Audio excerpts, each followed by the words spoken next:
শিক্ষার্থীবৃন্দ, আসসালামু আলাইকুম। আশা করছি সকলেই ভালো আছো। অনলাইন ক্লাসে সবাইকে শুভেচ্ছা জানাচ্ছি।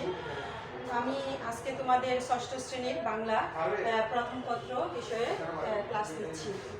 তো তোমাদেরকে ইতিমধ্যে আমার একটা সিলেবাস দিয়েছি, সেই সিলেবাসের মধ্যে একটু সংক্ষিপ্ত করে দিয়েছি। পদ্যাংশ থেকে দিয়েছি কয়েকটা গল্প আর পদ্যাংশ এবং আনন্দ পাঠ এখান থেকে দিয়েছি। এগুলো দেওয়ার উদ্দেশ্য হচ্ছে তোমরা যেন বাসায় একটু ভালো করে অল্প বিষয়গুলো একটু ভালো করে আয়ত্ত করতে পারো। তো আজকে আমি যে বিষয়ে তোমাদের ক্লাস নিচ্ছি তা হচ্ছে গদ্যের উপরে। তো যে বিষয়টা ক্লাস নিচ্ছি এখানে আমি তোমাদেরকে একটা গানের দুটো লাইন একটু করছি, শুনলেই তোমরা বুঝতে পারবে আজকে আমি তোমাদের কি পড়াতে চাচ্ছি।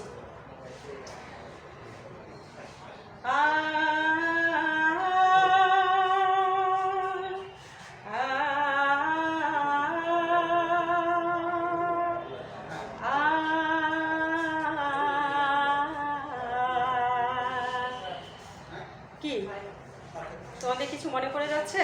হ্যাঁ, আমি জানি তোমরা বুঝতে পেরেছ যে এই যে গানের যে ইয়েটা আছে, সুরটা, এটার সাথে কোন বিষয়ে মিল রয়েছে। হ্যাঁ, নিশ্চয়ই তোমরা বুঝে গেছো যে সেটা হচ্ছে আমাদের সেই 21শে ফেব্রুয়ারির কথা।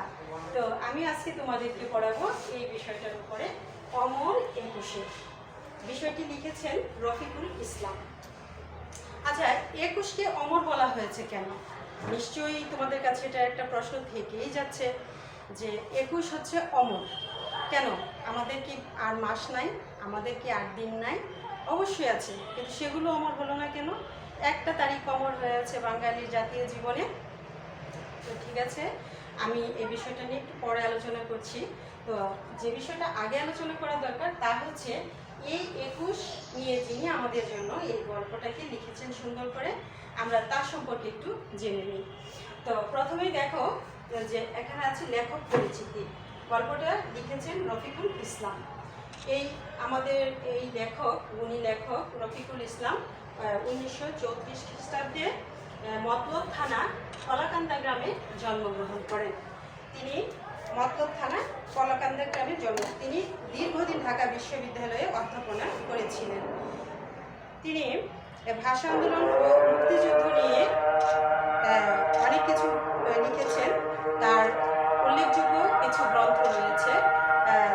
সেই গ্রন্থগুলোর মধ্যে হচ্ছে তো এই রফিকুল ইসলাম যে অনেকগুলো গল্প লিখেছেন, তার মধ্যে কিছু উল্লেখযোগ্য গল্প আমি তোমাদেরকে বলছি। প্রথম হলো নজরুল নির্দেশিকা, নজরুল জীবনী, বীরের এ রক্তস্রোত ও মাতার অশ্রুধারা, বাংলাদেশের স্বাধীনতা সংগ্রাম, ভাষা আন্দোলন ও শহীদ মিনার, ঢাকার কথা, বাংলা ভাষা আন্দোলন, শহীদ মিনার, কিশোর কবি নজরুল। তো তিনি আসলে অনেক গল্প লিখেছেন। তার মধ্যে মূলত তিনি আমাদের যে মুক্তিযুদ্ধ এবং স্বাধীনতা এর উপরে কিন্তু বেশি গুরুত্ব দিয়ে লিখেছেন। তো এই গুণী লেখক আমাদের জন্য যে বিষয়টি উপহার দিয়েছেন তা হচ্ছে অমর 21শে। তো প্রথমে আমি তোমাদেরকে একটা প্রশ্ন করেছিলাম যে 21কে কেন অমর বলা হয়। হ্যাঁ, আমাদের তো আরও অনেক তারিখ, দিন, মাস, বছরের অনেকগুলোই আছে, সেগুলোকে কেন বলা হয় না? তো এই বিষয়টার উপরে আমি তোমাদেরকে একটু ধারণা দিচ্ছি যে 21 হচ্ছে অমর কারণ 21 হচ্ছে বাঙালির একটা আলাদা ইতিহাস, যে বিষয়টাকে বাঙালি জাতি তার ইতিহাসের মানে মূল ধারার স্রোতের সাথে এটাকে মিশিয়ে নিয়েছে, যেটাকে বাঙালি থেকে আলাদা করার কোনো সুযোগ নেই। সেজন্যই এই 21টা আসলে আমাদের জাতীয় জীবনে একটা বড় ইতিহাসের জায়গা দখল করে আছে, যার ফলে এটাকে বলা হয়েছে অমর 21শে। তো এই দিন কী হয়েছিল? আমরা জানি যে ভারত বিভক্তের পরে যখন পশ্চিম পাকিস্তান এবং পূর্ব পাকিস্তান নামক একটা রাষ্ট্র হয়েছিল, পাকিস্তান রাষ্ট্র। সেই পাকিস্তান রাষ্ট্রের মূল উদ্দেশ্য ছিল কি? পাকিস্তান রাষ্ট্রের উদ্দেশ্য ছিল যে আমরা যারা পূর্ব পাকিস্তানি আছি তাদের ভাগ্যোন্নয়ন ঘটবে এবং তারা বিভিন্ন দিক থেকে সুযোগ সুবিধা পেয়ে আমরা বাঙালিরা মাথা উঁচু করে দাঁড়াবো। কিন্তু দেশ বিভক্তির পরে যে ঘটনাগুলো ঘটেছিল পাকিস্তানিদের সাথে, আসলে আমাদের বাঙালিদের সেই স্বপ্ন আশা কোনোটাই আসলে পূরণ হয় নাই। কেন হয় নাই?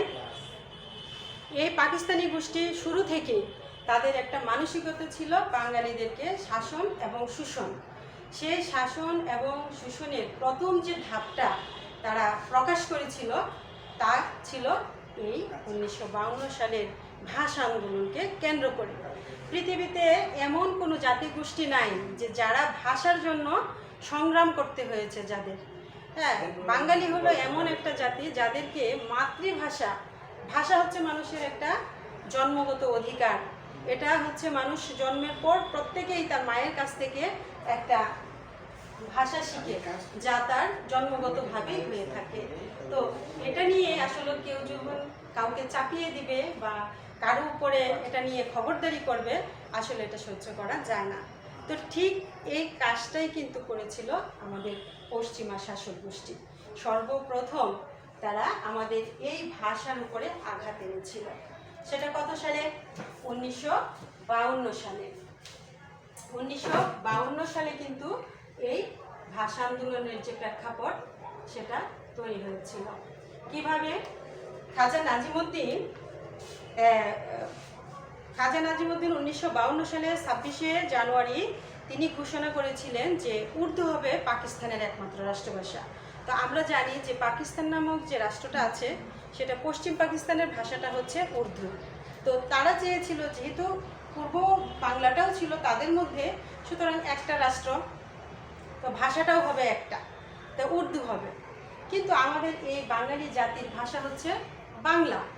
তো ভাষা তো কোনো চাপানোর বিষয় না, এটা হচ্ছে মানুষ তার অন্তর থেকে এমনিতেই সে সাবলীলভাবে যে জিনিসটা করতে থাকে, এখানে চাপিয়ে দেওয়ার কিছুই নেই। কিন্তু পাকিস্তানি শাসক গোষ্ঠী কিন্তু শুরুতে এই কাজটা করেছিল, যে তারা বলেছিল যে পাকিস্তান নামক যে রাষ্ট্রটি হয়েছে সেটার ভাষা হবে, রাষ্ট্রভাষাটা হবে উর্দু। এই ঘোষণা ছিল তৎকালীন পূর্ব পাকিস্তানের সাথে আসলে ওদের চরম একটা বিশ্বাসঘাতকতা, কারণ এটা তারা করতে পারে না, কারণ ভাষা নিয়ে ছিনিমিনি খেলা যায় না। তারা শাসন শোষণ অন্যদিক থেকে করেছিল, বাঙালি কিন্তু সহ্যই করছিল। কিন্তু যখনই তারা ভাষার উপরে আঘাত দিল তখন এটা আসলে বাঙালির কী হয়েছে, তাদের প্রাণের ভিতরে সেটা আঘাত লেগেছে যে আর যাই হোক, অন্তত আমরা আমাদের মাতৃভাষার অধিকার থেকে আমরা কখনোই সরে দাঁড়াবো না। তার জন্য যা করতে হয় আমরা সব কিছু করবো, প্রয়োজন বোধে আমরা রক্ত দেব। তো প্রয়োজন বোধে বাঙালি জাতি রক্ত দিবে। সেজন্য বাংলায় বিভিন্ন সেক্টর থেকে, বিভিন্ন জায়গা থেকে ঢাকা ইউনিভার্সিটি এবং সাংস্কৃতিক বিভিন্ন প্রগতিশীল দল, আওয়ামী লীগ, যুবলীগ, ছাত্রলীগ সকলে মিলে সর্বদলীয় রাষ্ট্রভাষা সংগ্রাম পরিষদ গঠন করে। কেন? এই আন্দোলনটাকে বেগবান করার জন্য এবং পশ্চিম পাকিস্তানের উদ্দেশ্যকে প্রতিহত করার জন্য। তো যাই হোক, আমরা জানি শেষ পর্যন্ত 1952 সালে 21শে ফেব্রুয়ারি তারা 144 ধারা জারি করে, সেটাকেও বাঙালি ছাত্র সমাজ সেটাকে ভঙ্গ করে রাস্তায় নেমে তারা জীবন দান করে। সেখানে আমরা জানি রফিক, সালাম, বরকত, জব্বার সহ আরও অনেকেই জীবন দান করে। তো এই ছিল মূলত আমাদের এই গল্পের সংক্ষিপ্ত একটা রূপ। তোমরা বাসায় আরেকটু ভালো করে পড়ে নিবে। তো এবার তোমরা একটু দেখো, এখান থেকে আমি তোমাদেরকে কিছু শব্দার্থ দিচ্ছি। শিক্ষার্থীবৃন্দ, তাহলে যে গল্পটা পড়িয়েছে এরপরে তোমাদের কিছু শব্দার্থ দিচ্ছি, একটু দেখো। এখানে আছে নিখিল, নিখিল শব্দের অর্থ হচ্ছে সমগ্র। আছে সভ্য, সভ্য অর্থ হচ্ছে সদস্য। খণ্ডযুদ্ধ, এটাও এক প্রকারের যুদ্ধই। যুদ্ধ। দাবানো, আগুনের প্রবাহ। অপরাহ্ন অর্থাৎ হলো বিকেল। আর স্থিমিত হচ্ছে কমে যাওয়া। অজ্ঞাত হচ্ছে অজানা। আর যে বিষয়টা আমি পড়িয়েছি তা থেকে তোমাদেরকে দুটো প্রশ্ন দিচ্ছি, এই প্রশ্নগুলো একটু বাসায় ভালো করে লিখবে। দেখো, এখানে আছে যে সর্বদলীয় রাষ্ট্রভাষা সংগ্রাম পরিষদ গঠনের উদ্দেশ্য লিখবে। সর্বদলীয় রাষ্ট্রভাষা সংগ্রাম পরিষদ গঠনের উদ্দেশ্য লিখো। আর 2 নম্বর প্রশ্নটা হচ্ছে 1952 সালের 21শে ফেব্রুয়ারি ঢাকার রাজপথ উত্তাল হওয়ার কারণগুলো লিখো। তো এই দুইটা প্রশ্ন এবং শব্দার্থগুলো লিখে রাখবে।